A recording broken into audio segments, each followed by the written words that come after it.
मेरे भाइयों और बहनों, दुनिया भर में अच्छे लोग भी हैं और बुरे लोग भी हैं।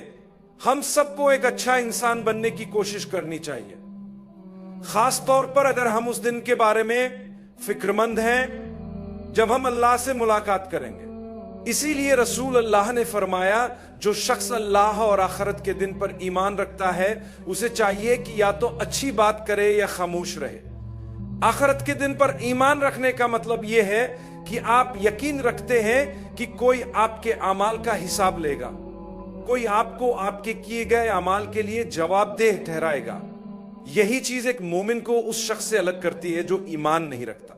जो लोग ये समझते हैं कि उन्हें किसी के सामने जवाबदेह नहीं होना, वो जुल्म करते हैं, दूसरों को नुकसान पहुंचाते हैं और अपने आप को बड़ा समझते हैं। वो भूल जाते हैं कि अल्लाह हर चीज देख रहा है और उन्हें एक वक्त तक मोहलत दे रहा है। अल्लाह के नजदीक हर चीज का एक वक्त मुकर्रर है और उस दिन सबका हिसाब होगा। अल्लाह फरमाता है कि वो आजमाइश के लिए मोहलत देता है ताकि वो सब कुछ पूरा हो जो पूरा होना है। कुछ लोग इस आजमाइश में कामयाब होंगे और कुछ नाकाम। अब सवाल यह है कि हम कहां खड़े हैं। आप अल्लाह पर ईमान रखते हैं और आप हिसाब किताब के दिन पर ईमान रखते हैं, तो आप दूसरों को नुकसान नहीं पहुंचाएंगे, उन्हें गालियां नहीं देंगे, उनकी गीबत नहीं करेंगे, और इस सबसे ज्यादा अहम बात यह कि आप अल्लाह की इबादत करेंगे। आप अल्लाह की इस तरह इबादत करेंगे कि आपको यकीन हो कि जब आप उसके पास वापस जाएंगे तो आपके पास अल्लाह के सामने पेश करने के लिए कुछ होगा। जब कोई शख्स गुनाह करता है और वो मोमिन होता है तो वो अपना गुनाह छुपकर करता है और अपने गुनाह पर शर्मिंदा होता है। ये इस बात की अलामत है कि उसके दिल में ईमान है। वो इसके बाद अल्लाह से माफी मांगता है कि ऐ अल्लाह, मुझे माफ कर दे, मैं इंसान हूं, इंसानी फितरत की वजह से मुझसे गलती हुई। ये ईमान की निशानी है। ये इस बात की दलील है कि आप अल्लाह पर यकीन रखते हैं। लेकिन अगर कोई ऐसा शख्स हो जिसे गुनाह करने की परवाह ना हो, वो इसके बारे में सोचता भी ना हो, खुल्लम खुल्ला गुनाह करे और मुसलसल गुनाह करता रहे, ना उसे कोई शर्मिंदगी हो और ना ही कोई रुकावट, बल्कि दूसरों को भी गुनाह की तरफ माइल करे, तो ये एक खतरनाक सूरत हाल है। यही वो बात है जिसके बारे में अल्लाह हमें अपने नबी सल्लल्लाहु अलैहि वसल्लम के मुबारक लबों से बताता है। आप फरमाते हैं, लोग खैर पर कायम रहेंगे जब तक वो खुल्लम खुल्ला गुनाह नहीं करेंगे और एक दूसरे को उसकी तरगीब नहीं देंगे। अगर गुनाह इंसानी कमजोरी की वजह से हुआ और आपने अल्लाह से माफी मांगी, तो क्या ये इस बात की निशानी नहीं है कि आप जानते हैं कि एक दिन आपको अल्लाह की तरफ लौटना है।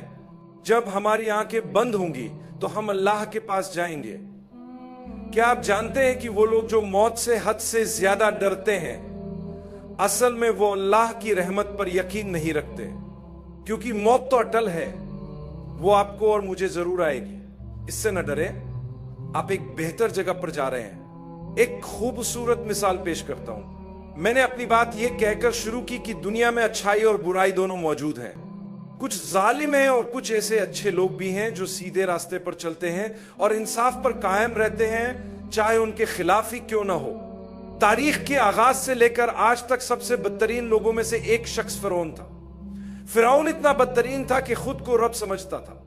वो अपनी कौम से कहता था, ऐ मेरी कौम, खास तौर पर अपने साथियों और हुकूमती अहलकारों से जिन्हें अरबी में अलमला कहा गया है।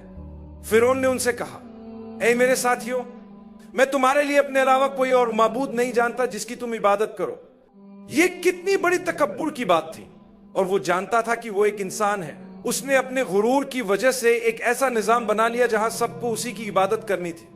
जब कोई चीज एक से ज्यादा नस्लों तक चलती रहे तो नई नस्लों से मामूली समझने लगती है और ये सोचती है कि यही दुरुस्त है।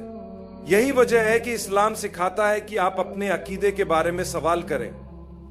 जब आपको किसी चीज के बारे में शुबहा हो या कुछ गलत महसूस हो तो आप सवाल करें ताकि सही जवाब मालूम हो। यही तरीका है कि लोग सीधे रास्ते पर आ सकते हैं। डरने की जरूरत नहीं, इस्लाम के पास तमाम सवालों के जवाब मौजूद हैं। यही वजह है कि जब लोग नहीं जानते और आप उनसे पूछते हैं कि हमें 5 वक्त नमाज क्यों पढ़नी है, तो वो कहते हैं चुप रहो, ये सवाल मत करो।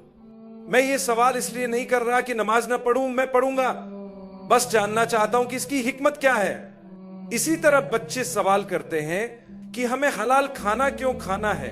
वो ये इसलिए नहीं पूछते कि हलाल खाना नहीं खाना, बल्कि इसलिए कि वो जानना चाहते हैं। उन्हें सवाल करने से मत रोकें और ना डांटे, क्योंकि अगर आपने उनके सवालों के जवाब ना दिए तो वो शायद भटक जाए। आप अल्लाह से मांगे, अल्लाह जवाब देगा, आपको जवाबात मिल जाएंगे। तो फरौन लोगों को कायल करने लगा कि वही खुदा है और लोग उसकी इबादत करने लगे। अल्लाह ने हजरत मूसा और उनके भाई हजरत हारून को भेजा। वो शुरू में घबराए हुए थे इस बात पर कि शायद फिरौन उनकी बात को कबूल ना करे। अल्लाह ने फरमाया, जाओ, मैं तुम्हारे साथ हूं, मैं सुन रहा हूं और देख रहा हूं और मैं तुम्हारी मदद करूंगा। वो कहां जा रहे थे? वो वक्त के बेहतरीन आदमी के पास जा रहे थे, जबकि वो खुद वक्त के बेहतरीन लोग थे। फरौन ने जादूगरों को इकट्ठा किया जो हजारों की तादाद में थे। वो जादूगर आए जो फिरौन की इबादत करते थे और जादू के माहिर थे। उन्होंने अपनी लाठियां और रस्सियां फेंकी जो लोगों को सांपों की तरह दिखाई दी। हजरत मूसा को हुक्म दिया गया कि अपनी लाठी डालें। जैसे ही उन्होंने लाठी डाली, वो एक बड़ा सांप बन गई जिसने जादूगरों की सब चीजों को निगल लिया। ये देखकर जादूगर हैरान रह गए। वो समझ गए कि ये जादू नहीं है। फौरन वो अल्लाह के सामने सजदे में गिर गए और कहने लगे, हम तमाम जहानों के रब पर ईमान लाते हैं। उन्होंने वजाहत की कि वो मूसा और हारून के रब पर ईमान लाते हैं, ना कि इस फिरौन पर। फिरौन गुस्से में आ गया और कहने लगा, मैं तुम सबको सूली चढ़ाऊंगा। हमारी जिंदगी में भी ऐसे लोग हमें डराते हैं जो फिरौन जैसे बड़े नहीं होते बल्कि उससे भी कमतर और मामूली होते हैं। हमें उनसे डरने की जरूरत नहीं, उनकी धमकियों से खौफजदा न हो, उनकी छोटी मोटी बातों की परवाह न करें, फिक्र न करें।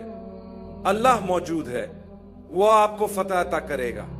फिरौन कहने लगा, मैं तुम्हारा इलाज कर दूंगा, मैं तुम्हें दिखाऊंगा कि मैं क्या करने वाला हूं। मैं तुम्हारे हाथ और पांव काट दूंगा, तुम्हें सजाएं दूंगा।